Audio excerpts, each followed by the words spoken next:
আজ আবারও মায়ের হাতের দুর্দান্ত স্বাদের একটা সম্পূর্ণ নিরামিষ রেসিপি নিয়ে এসেছি। আজকের আমাদের রেসিপি হলো পাঁপড়ের ডালনা। আপনারা অনেকেই বাড়িতে বানিয়েছেন, আর যারা বানাননি তারা এইভাবে বানিয়ে দেখবেন। এটা খেতে খুবই ভালো লাগে আর বানানোও খুব সহজ। তো চলুন দেখা যাক মা কিভাবে রান্নাটা করছে। প্রথমেই কড়াই কিছুটা সর্ষের তেল দিয়ে তেলটা একটু গরম করে নিতে হবে। তেলটা গরম হয়ে গেলে এবার পাঁপড়গুলোকে ভেজে নিতে হবে। এক এক করে সব পাঁপড়গুলোকে ভেজে নিতে হবে। নমস্কার, সেনগুপ্তাস হোম কিচেনে আপনাদের স্বাগত জানাই। আপনারা যদি আমাদের চ্যানেলে নতুন বন্ধু হন তাহলে একটু চ্যানেলটাকে সাবস্ক্রাইব করে পাশে থাকার অনুরোধ রইল। সব পাঁপড়গুলো ভাজা হয়ে গেলে এবার ওই তেলের মধ্যেই কিছুটা গোটা জিরে, একটা শুকনো লঙ্কা আর একটা তেজপাতা ফোড়ন দিয়ে বড় বড় টুকরো করে কেটে রাখা আলু দিয়ে দিতে হবে। আলুগুলোকে খুব ভালো করে ভাজতে হবে। এই সময় গ্যাসের ফ্লেমটাকে মিডিয়ামে রেখে আলুগুলোকে বেশ লালচে করে ভেজে নিতে হবে। আলুগুলো ভাজবার সময় শুকনো লঙ্কা আর তেজপাতাটাকে তুলে রাখতে হবে, পরে ওটা আবার লাস্টে অ্যাড করে দেওয়া হবে। এবার আলুগুলোকে ভাজার সময় অল্প একটু নুন দিয়ে ভাজতে হবে, তাহলে আলুগুলো তাড়াতাড়ি নরম হয়ে যাবে। আর সামান্য একটু হলুদ গুঁড়ো দিয়ে খুব ভালো করে মিশিয়ে নিয়ে এমনভাবে ভাজতে হবে যাতে আলুগুলো ভাজার সময়ই বেশ কিছুটা নরম হয়ে যায়। আলুগুলো যাতে তাড়াতাড়ি নরম হয়ে যায় তাই চাপা দিয়ে মিডিয়াম ফ্লেমে মিনিট 3-4 মতো রেখে দিতে হবে।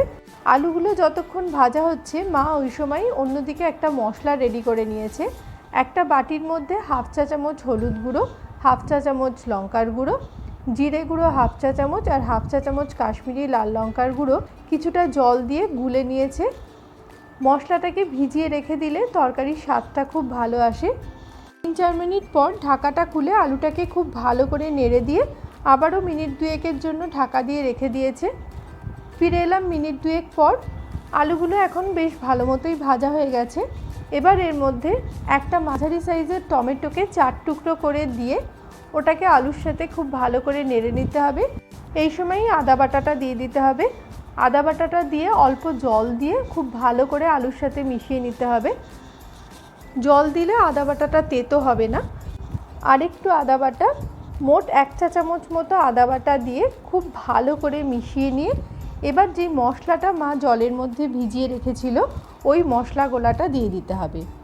মশলা গোলাটা দিয়ে ওই বাটির মধ্যেই আরেকটু জল দিয়ে বাটি ধোয়া জলটাকে দিয়ে খুব ভালো করে মশলাটাকে আলুর সাথে মিশিয়ে নিতে হবে। এবার মিডিয়াম ফ্লেমে মশলাটাকে খুব ভালো করে কষতে হবে। মশলা কষানোর সময় বাকি নুনটা দিয়ে দিতে হবে। যেহেতু আলু ভাজার সময় কিছুটা নুন দেওয়া ছিল তাই নুনটা একটু বুঝে দিতে হবে।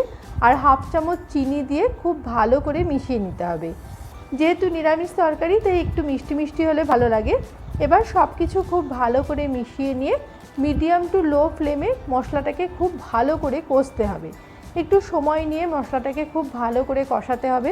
মা সবসময় বলে মশলা কষানোর ওপর তরকারির স্বাদ হয়। তাই মশলাটাকে খুব ভালো করে কষতে হবে যতক্ষণ না মশলা থেকে খুব ভালোভাবে তেল উঠে আসে। বেশ কিছুক্ষণ নাড়ার পর দেখুন মশলাটা খুব ভালোভাবে কষানোও হয়ে গেছে আর তেলও উঠে এসছে। এবার এই সময় গরম জল অ্যাড করতে হবে।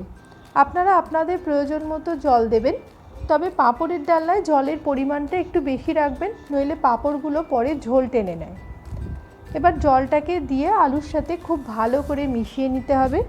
আলুগুলো ঝোলের সাথে খুব ভালো করে মেশানো হয়ে গেলে এবার ঢাকা দিয়ে আলুগুলোকে সেদ্ধ হওয়ার জন্য মিনিট 5 মতো মিডিয়াম টু লো ফ্লেমে রেখে দিতে হবে।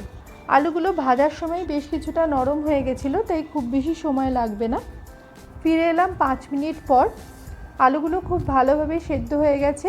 এবার এর মধ্যে পাঁপড়গুলোকে দিয়ে দিতে হবে। পাঁপড়গুলোকে খুব সাবধানে ঝোলের মধ্যে ডুবিয়ে দিতে হবে যাতে পাঁপড়গুলো ভেঙে না যায়। এটার আর কোনো কারণ নেই, শুধুমাত্র পাঁপড়গুলো পরিবেশন করার সময় গোটা গোটা থাকলে দেখতে খুব ভালো লাগে। এবার খুব ভালো করে পাঁপড়গুলো মেশানো হয়ে গেলে এবার ফোড়নের যে শুকনো লঙ্কা আর তেজপাতাটাকে তুলে রাখা ছিল ওটাকে দিয়ে দিতে হবে। আর সাথে সাথে 3টে চেরা কাঁচা লঙ্কা দিয়ে হালকা হাতে খুব ভালো করে মিশিয়ে নিতে হবে। মায়ের রান্না একেবারে শেষের পথে। এবার শুধু 1 চামচ ঘি আর অল্প একটু গরম মশলা গুঁড়ো ছড়িয়ে খুব ভালো করে মিশিয়ে নিলেই তৈরি হয়ে যাবে পাঁপড়ের ডালনা। আশা করি আমাদের আজকের এই নিরামিষ রেসিপিটা আপনাদের ভালো লেগেছে। যদি ভালো লেগে থাকে তাহলে একটু লাইক, কমেন্ট আর শেয়ার করে পাশে থাকবেন। আপনারা যদি ইউটিউব থেকে দেখেন তাহলে আমাদের চ্যানেলটাকে একটু সাবস্ক্রাইব করে পাশে থাকা বেল বাটনটা টিপে অল আইকনে টিপে দেবেন। তাহলে আমাদের পরবর্তী ভিডিওর নোটিফিকেশন সবার আগে আপনাদের কাছে পৌঁছে যাবে। আর যদি আপনারা ফেসবুক থেকে দেখেন তাহলে আমাদের পেজটাকে একটু ফলো করে দেবেন। শেষ পর্যন্ত